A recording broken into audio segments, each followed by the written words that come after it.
que Dios puede transformar y cambiar la vida de cualquier persona.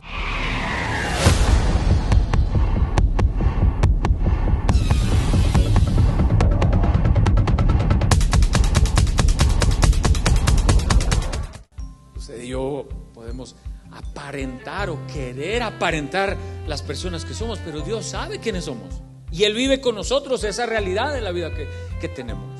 ¿Sí? Ese es el Dios que siempre está y es la realidad de la vida de nosotros también. Y ahí en esa realidad Dios siempre está trabajando, interactuando, corrigiendo, ayudando. No se va, no se queda, porque conoce lo que somos.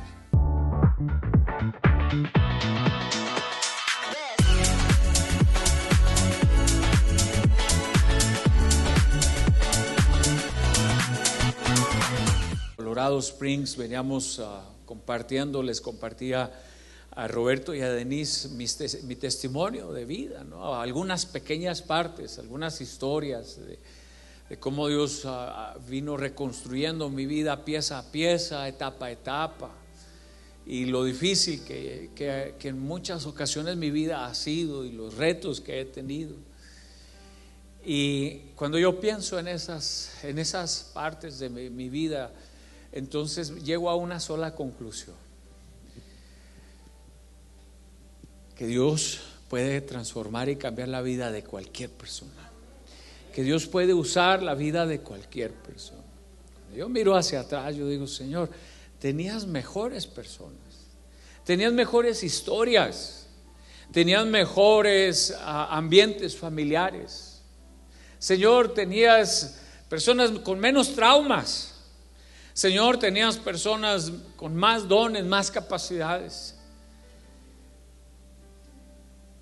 Pero Él me escogió a mí, porque Él usa vidas imperfectas, porque Él usa personas imperfectas, las transforma, las va transformando y las usa, como en mexicano diríamos, como a Él le pega su regalada gana.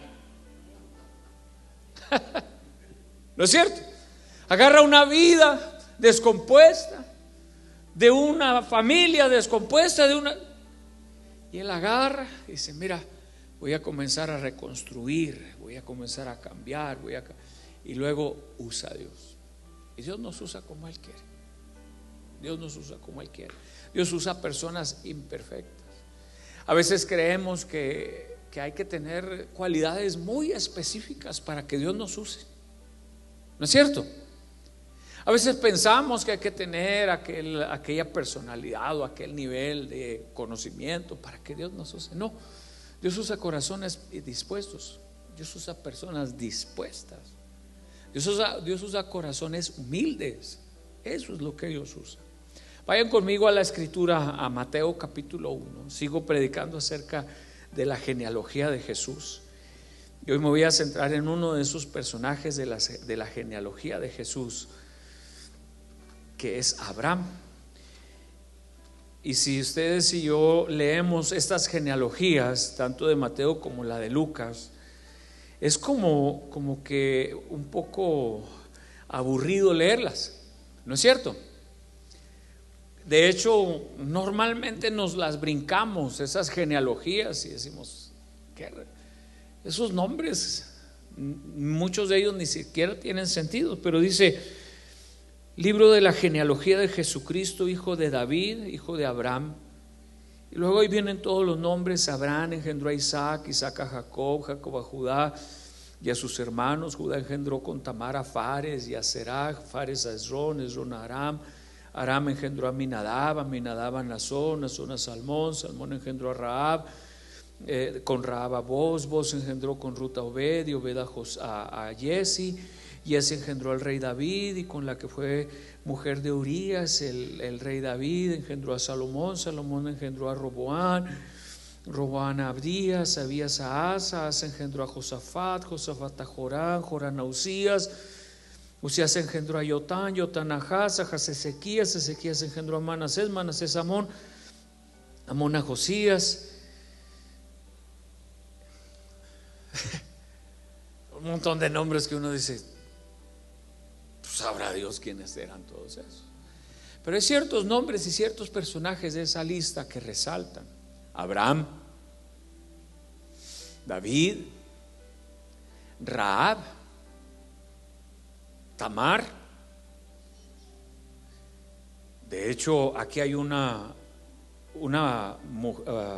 mujer que ni siquiera le alcanzó, o sea, ni siquiera Dios quiso poner su nombre, nada más puso la que fue mujer de Urías. ¿Se fijan? ¿Quién fue la mujer de Urías? ¿Alguien se acuerda? Betsabé, aquella mujer con la que adulteró David, ¿no es cierto? Ahora no voy a meterme a cada uno de esos personajes, pero ¿quién fue Tamar? ¿Quién fue esta mujer Rahab? Era una ramera, era una mujer prostituta, que fue la mujer que ayudó al pueblo de Israel a conquistar a Jericó cuando fueron en la segunda jornada para conquistar. Una mujer prostituta en la genealogía de Jesús. Échese esa nada más. ¿Ya? Así que cuando estudiamos Jacob, su nombre quiere decir mentiroso, quiere decir usurpador. Cuando nació agarrado del talón de su hermano gemelo. Engañó a su suegro, mentía. Cuando uno revisa esa lista con un poco de detenimiento, encontramos a algunos de ellos que uno dice: este cuate no debería estar aquí.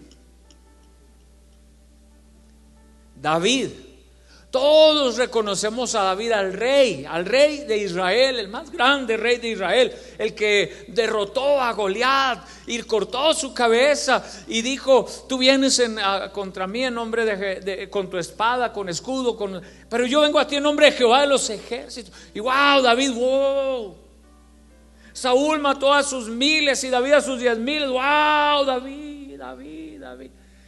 Hay un libro que se llama Biografía no autorizada del rey David, del doctor ya no me acuerdo de su nombre. ¿Sí? Se los recomiendo, muy buen libro. Una biografía no autorizada del rey David se llama.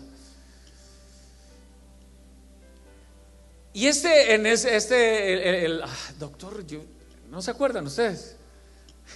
¿Cómo se llama? Nos presenta el otro rostro del rey David. El David forajido, el David del desierto, que mataba a todo aquel en el desierto que podría delatarlo, que podría descubrir quién fuera él. David lo mataba. David el forajido que andaba por los desiertos a veces, que dejó crecer su barba y se hizo pasar por loco, sus babas corriendo por sus barbas y todo desfachatado, ¿verdad? Así. Y ese David que la Biblia también lo enseña, no es que la Biblia lo esconde, la Biblia lo presenta así.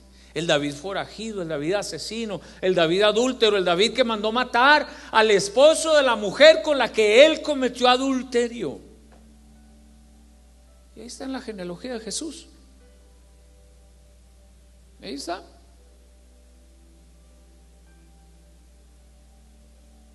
David que asomado por la ventana del palacio, si ustedes quieren, para hacer un poquito más de ahí de imagen al respecto, está mirando a aquella mujer desnuda, bañándose, que no es su esposa, ¿no?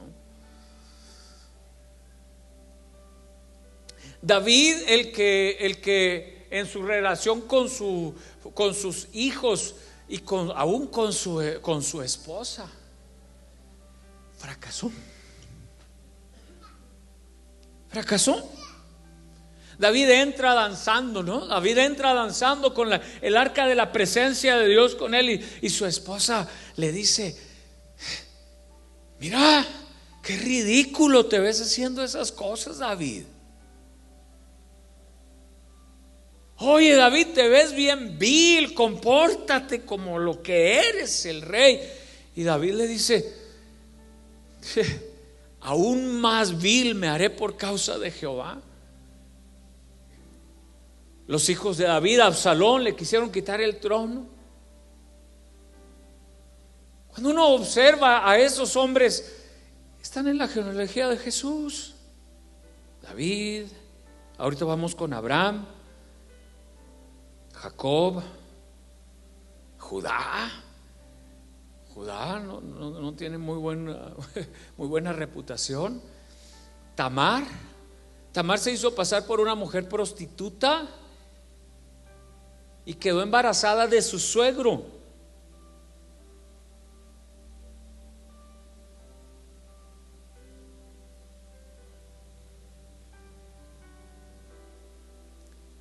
Salomón,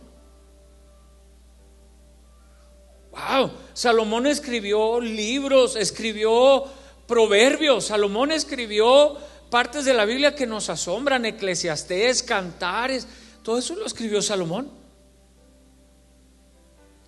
La Biblia lo llegó a llamar el hombre más sabio sobre la faz de la tierra. Dice la Biblia que reyes venían de otras naciones. La reina del sur vino a conocer la sabiduría de Salomón. Construyó el templo en Jerusalén, Salomón. Tenía una reputación importante, Salomón. Pero ya cuando analizamos su vida a detalle, 700 mujeres más 300, 1000 tenía. Échese esa.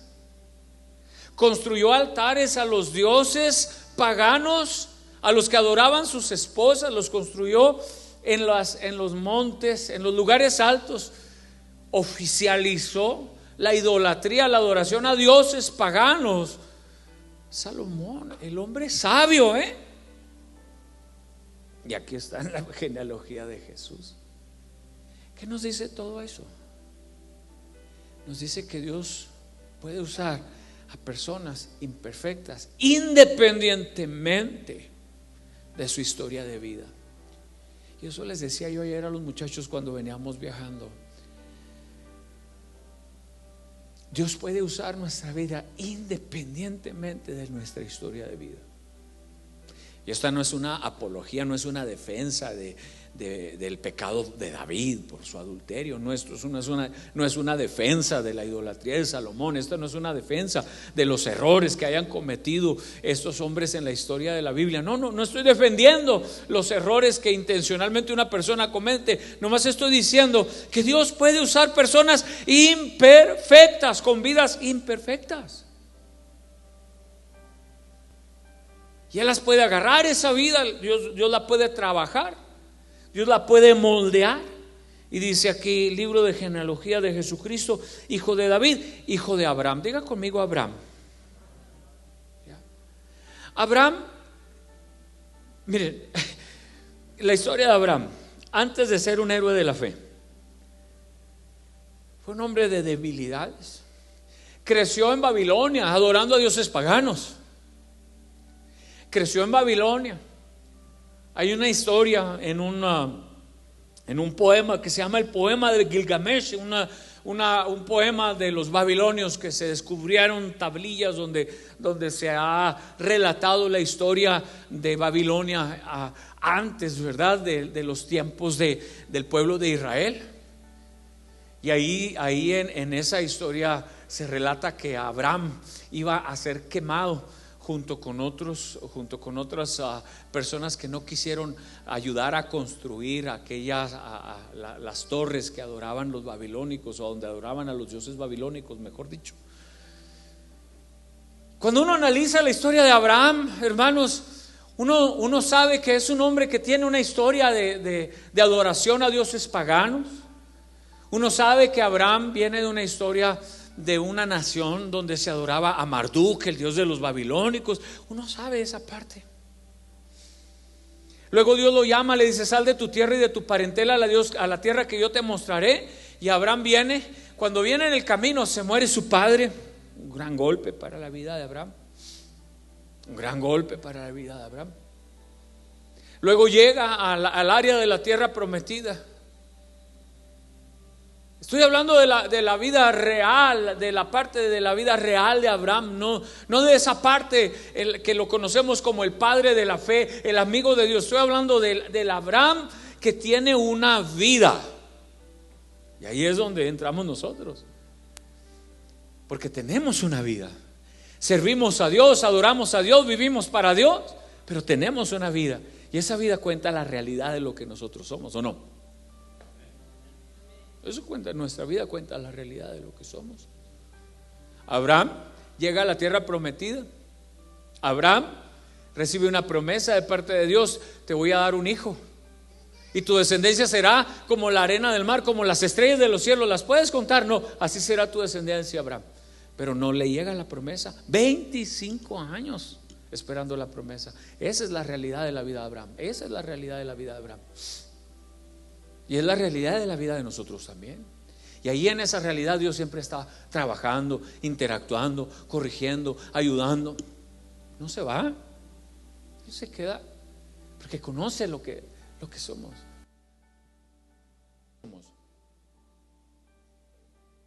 Hello. Dios sabe quiénes somos. Y Él vive con nosotros esa realidad de la vida que tenemos. Sí, ese es el Dios que siempre está. Abraham, hay una gran hambruna en la tierra, desciende a Egipto, ¿ok? ¿Están conmigo? Abraham desciende a Egipto a buscar alimento. Lleva a su esposa Sara con él. Sara es una mujer muy hermosa, muy bella. Ya habrá tenido la viejita sus 75 años, pero tenía lo suyo. Ya no era una mujer muy joven, escultural, así, no, pero era una mujer muy bella. Tan bella era Sara que cuando llegan a Egipto, Abraham la va a negar y va a decir: oye, ahorita que lleguemos, tú no digas que eres mi esposa, di que eres mi hermana. A ver, hermanas, ¿cuánto les gustaría que su esposo las negara así? Dice: oye, mira, ahorita que vayamos al mall, ¿verdad? No digas que eres mi esposa.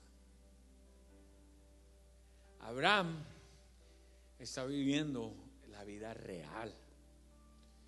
Esos tiempos de su vida en los que la realidad no se parece a lo ideal. Hay una distancia entre lo ideal y lo real. Mucha gente piensa que los pastores tenemos vidas perfectas.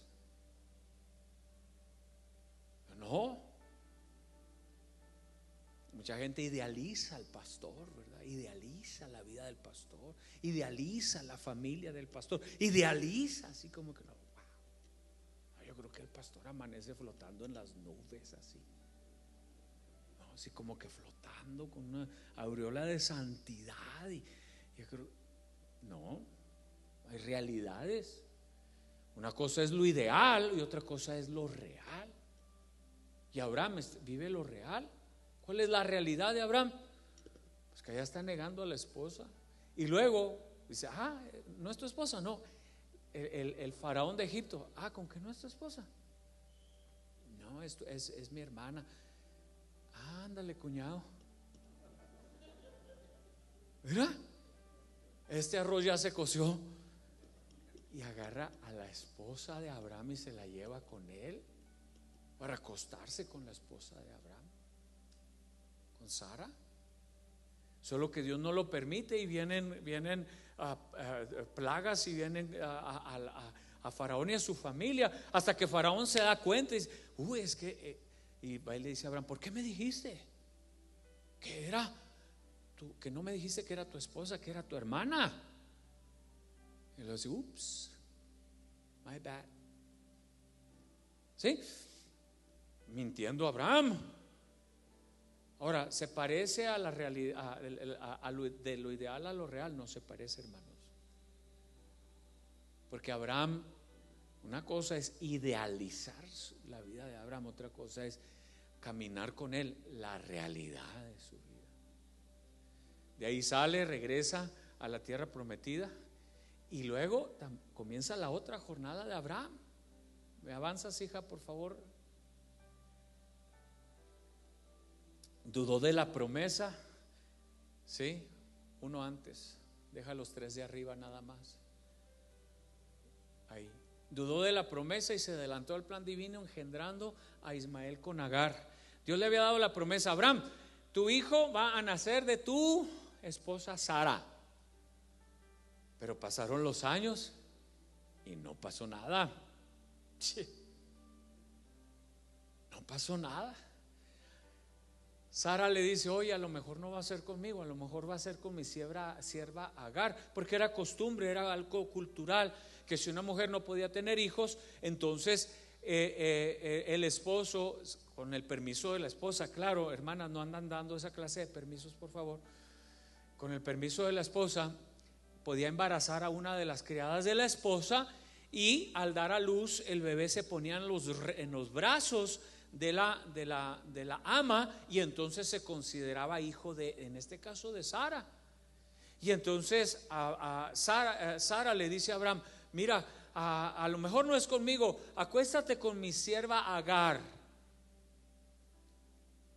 Y ahí va el tarado de Abraham. ¿Sí?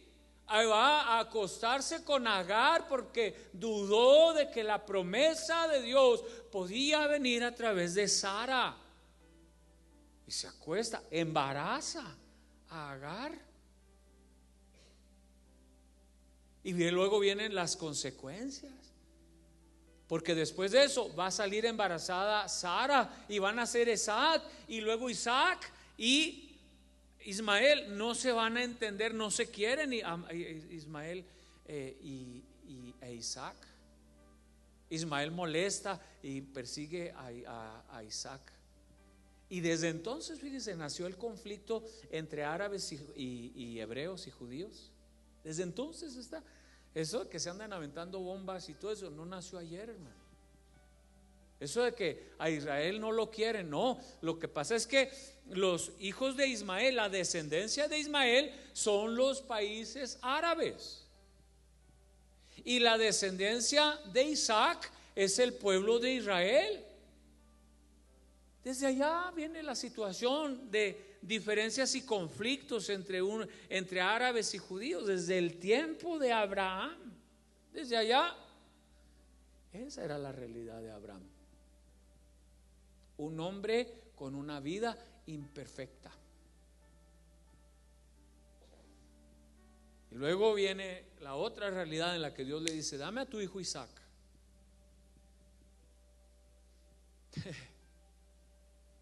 Ay, Señor, ya prediqué de eso, ¿verdad? Ay, Señor, mi único hijo. Y ahí es donde Dios está tratando con la vida de Abraham y lo está puliendo, lo está procesando, lo está trabajando, lo está moldeando, lo está corrigiendo. Cuando se cae lo levanta, cuando se equivoca lo perdona, y Dios está ahí en el proceso con Abraham. Pero Dios usa personas imperfectas para sus planes que son perfectos. ¿Me das la siguiente, por favor, hija? Sin embargo, Dios, a pesar de esa realidad, Dios lo siguió llamando mi amigo. Dios llama a Abraham en el Nuevo Testamento amigo de Dios. ¿Por qué? Porque aunque cayó, su fe perseveró en medio de sus fallas. Ese es el mensaje que les quiero dejar. Que aprendamos a perseverar en medio de los momentos difíciles, en medio de nuestros errores, en medio de nuestras caídas, en medio de nuestra vida, en medio de nuestra realidad. Que nuestra fe no pueda ser movida por los problemas que la vida nos da. Porque Abraham nunca dijo: ay, Señor, mentí a Faraón, ya no quiero nada, Señor, ya mejor me regreso a Babilonia. Señor, me voy de la iglesia porque no merezco ser llamado tu hijo. Señor, dejo el ministerio porque no. La fe no puede ser robada por tus problemas.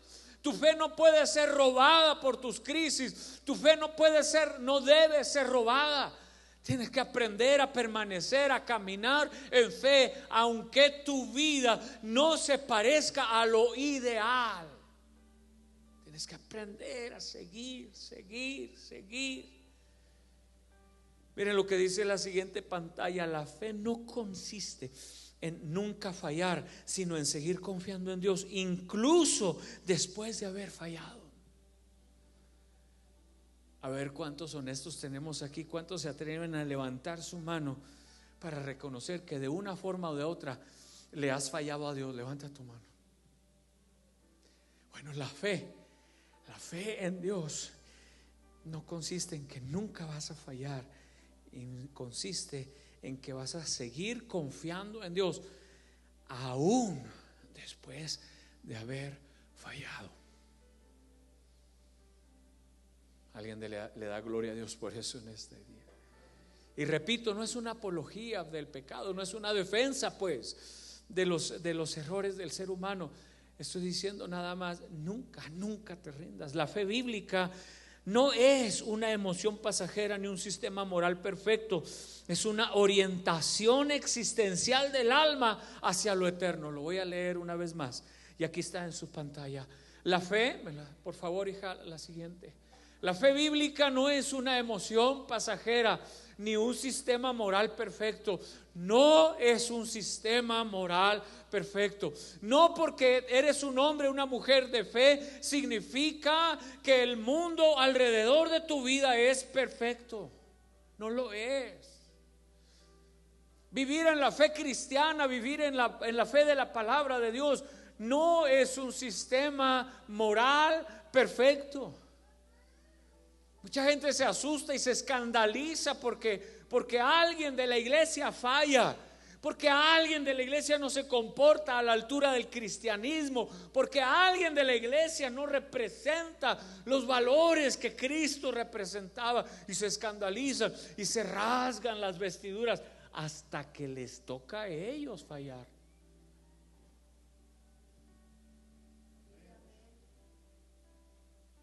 ¿No es cierto?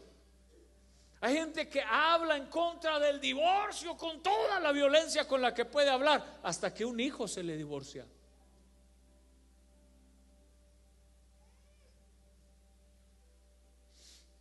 ¿Por qué? Porque no es un sistema moral perfecto la fe. Vivir en la fe no es vivir en una utopía de un mundo ideal donde todo mundo anda como flotando, ¿verdad? En la adoración y así como que wow, nunca comete errores, como que siempre está adorando al Señor. No es cierto, hombre. De repente anda endiablado. No endemoniado, porque eso es otra cosa, pero anda endiablado. No existe tal cosa como un sistema moral perfecto, ¿verdad? Donde la fe bíblica nos saca de la realidad. No. ¿Qué es lo que sí es la fe bíblica? Es una orientación existencial del alma hacia lo eterno. Es decir, es aquello que nos conecta hacia lo que, lo voy a decir, es aquello que nos conecta a lo que un día seremos. Alguien le da gloria a Dios. No a lo que somos nada más, sino a lo que un día seremos. Cuando dices: hoy no soy lo que quisiera ser, pero un día lo voy a hacer. Hoy mi vida no es lo que quisiera que fuera, pero algún día. Porque estás mirando, como dice la Escritura, hacia lo invisible, hacia lo eterno. Entonces la fe bíblica, tercera vez que lo leo, la fe bíblica no es una emoción pasajera ni un sistema moral perfecto. Es una orientación. Me orienta existencialmente, orienta mi vida, orienta mi alma hacia lo eterno. Esa es la fe, en la que dices: voy a seguir caminando. Hoy aquí lo que estoy viviendo no es gratificante, pero voy caminando como viendo al invisible. y el que perseverare hasta el fin, ese será salvo. Miren lo que dice la Biblia de Abraham. Vayan conmigo a Romanos. Si tienen su Biblia, o préndala o ábrala, pero vaya conmigo a Romanos. Aparte se lo van a poner aquí en la pantalla por si no lo trajo. Dice Romanos capítulo 4 verso 13 al 21. Mire lo que la Biblia dice de Abraham. Voy a darle oportunidad a que lo busque en su Biblia, para que después de que lo busque lo vaya leyendo conmigo, y si no trajo Biblia lo lee conmigo aquí en la pantalla, pero quiero que me dé todo su enfoque y atención a la lectura bíblica, para que no se me distraiga buscándola. Pero miren lo que dice ya en Romanos, ya en el Nuevo Testamento. Miren lo que dice de Abraham. Porque no por la ley fue dada a Abraham o a su descendencia la promesa de que sería heredero del mundo, sino por la justicia de la fe. ¿Por la justicia de qué? De la fe. Siguiente. Porque si los que son de la ley son los herederos, vana resulta la fe y anulada la promesa, pues la ley produce ira, pero donde no hay ley tampoco hay transgresión. La siguiente, hija. Por tanto, es por fe, para que sea por gracia, a fin de que la promesa sea firme para toda su descendencia, no solamente para la que es de la ley, sino también para la que es de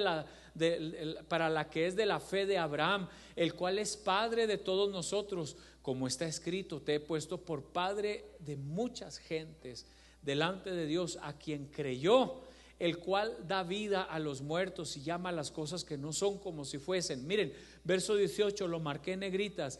Él creyó en esperanza contra esperanza. Abraham creyó en esperanza contra esperanza. Quiere decir que caminó y siguió avanzando para llegar a ser padre de muchas gentes, conforme a lo que se le había dicho: así será tu descendencia. Mire, y no se debilitó en la fe al considerar su cuerpo, que estaba ya como muerto, siendo de casi 100 años, o la esterilidad de la matriz de Sara. Tampoco dudó por incredulidad de la promesa de Dios, sino que se fortaleció en fe, dando gloria a Dios, plenamente convencido de que era también poderoso para hacer todo lo que había prometido. ¿Alguien da gracias a Dios por esta palabra? Qué gran aplicación hace Pablo en la carta a los Romanos. Qué gran aplicación hace Pablo de la historia de Abraham, y cómo la proyecta hacia generaciones que Abraham nunca vio. ¿Qué es la fe? La fe es como un barco que puede desviarse por la tormenta, pero sigue orientado por su brújula hacia el norte. Abraham se mantuvo dirigido hacia la promesa de Dios. ¿Han visto estos barcos? Cómo con todo ese peso y con toda esa cantidad de carga, y toneladas y toneladas de peso que traen, los agarra aquellas mareas, los agarran las olas del mar y los mueven. No importa qué tan sólido, qué tan pesado, qué tan fuerte sea el barco, el mar es capaz de agarrarlos como un papelito así, mire, y los mueve.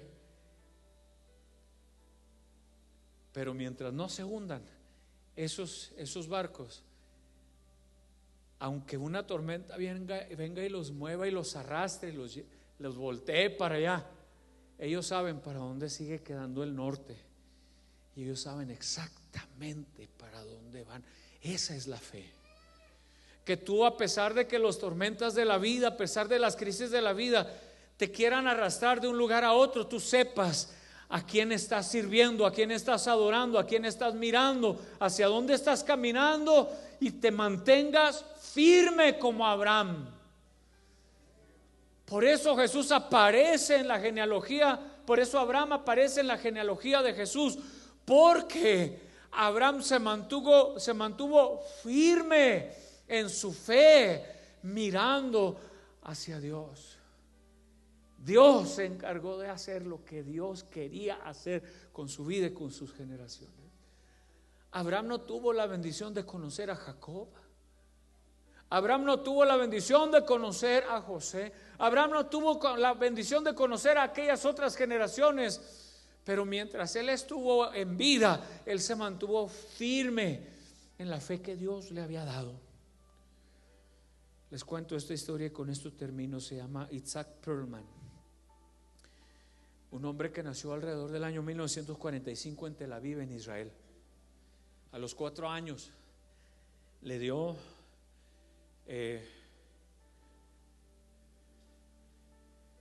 poliomielitis, le dio la polio, y aquella enfermedad le afectó su caminar. Dejó de caminar, así que caminaba con muletas. Desde los 4 años se convirtió en un violinista virtuoso. Estudió música en Tel Aviv. Después se mudó a Nueva York a estudiar música en Nueva York y se convirtió en uno de los violinistas más prodigiosos de la historia. Él fue el que toca el violín en la película de la película de la lista de Schindler. Él es el violinista.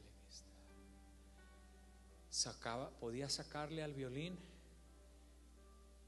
las notas más sublimes, más hermosas, que conmovía el corazón de las multitudes. Un día en la ciudad de Nueva York, mientras él está tocando con una orquesta, él es el violinista protagonista de ese concierto, de esa orquesta en la ciudad de Nueva York. Pasado 1 o 2 minutos después de haber comenzado el concierto, ¡pum!, truena una de las cuerdas de su violín. Es catástrofe, es un momento que ningún músico, sobre todo si es el principal, quiere que le suceda, porque él es el centro de la atención de toda la audiencia. Toda aquella audiencia está ahí porque quieren escucharlo a él, porque él es el violinista virtuoso que la gente fue a escuchar. La cuerda de su violín, ¡paz!, truena, y todo aquello se queda en una gran sorpresa. El director de la orquesta quiere detener todo para darle tiempo, detiene todo para darle tiempo a que le traigan otro violín, para que él pida que le traigan, tráiganme otro violín.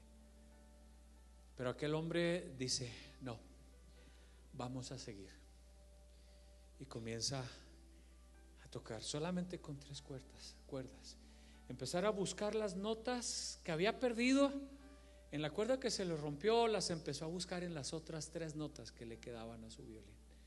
Las notas perdidas de la cuerda que se rompió las empieza a buscar con caricias y las comienza a buscar en el violín, y con 3 cuerdas saca adelante aquella presentación. Cuando ha terminado, el público se para y lo ovacionan con un aplauso magistral. Y aquel hombre dijo lo siguiente: a veces el trabajo de un artista es descubrir cuánta música puede hacer con lo que le queda.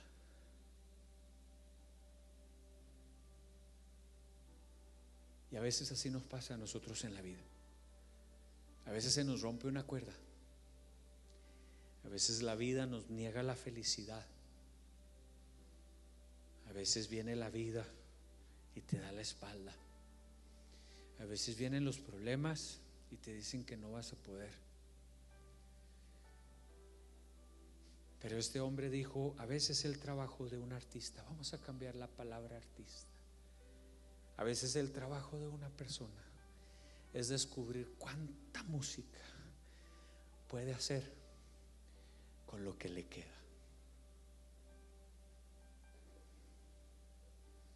Es cierto. A veces viene la vida, a veces viene el diablo y rompe una cuerda de tu violín. A veces vienen los problemas y te muestran la realidad, y solamente te quedan 3 cuerdas. o a veces te pueden quedar dos. Pero sabes una cosa, lo que Dios quiere es que tú y yo aprendamos a sacarle lo mejor a la vida con aquello que hoy te queda, con aquello que te queda. Se te rompió la cuerda. Bueno, ¿y qué hacemos cuando? Bueno, me quedan 3. Con estas 3 las hago.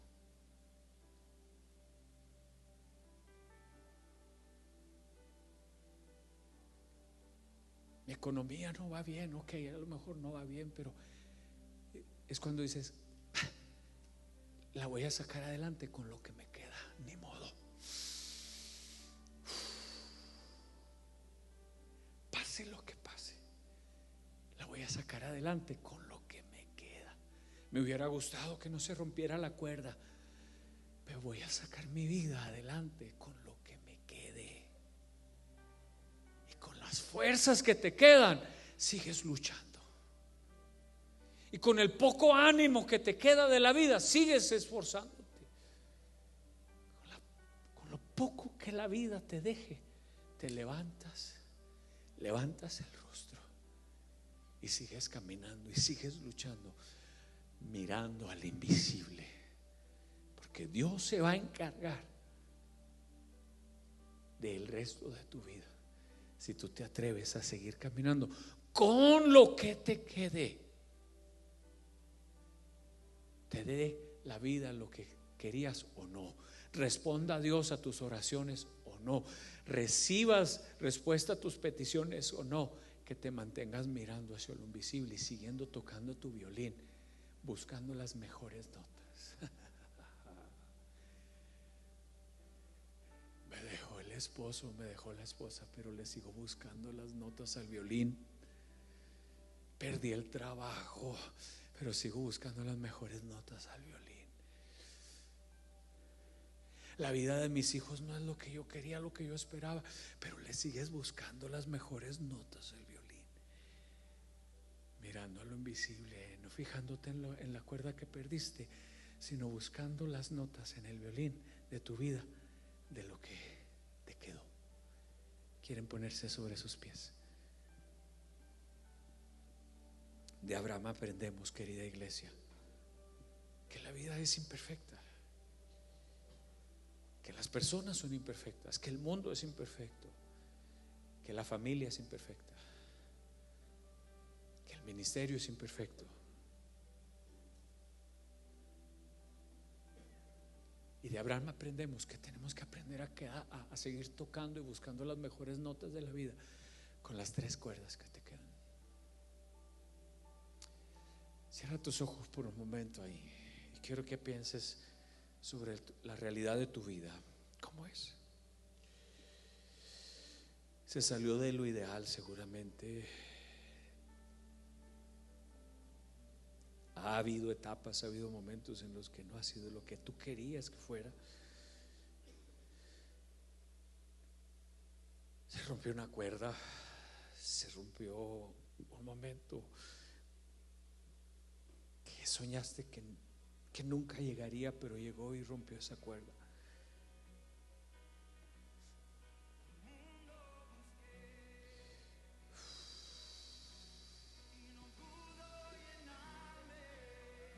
Pero sigue adelante.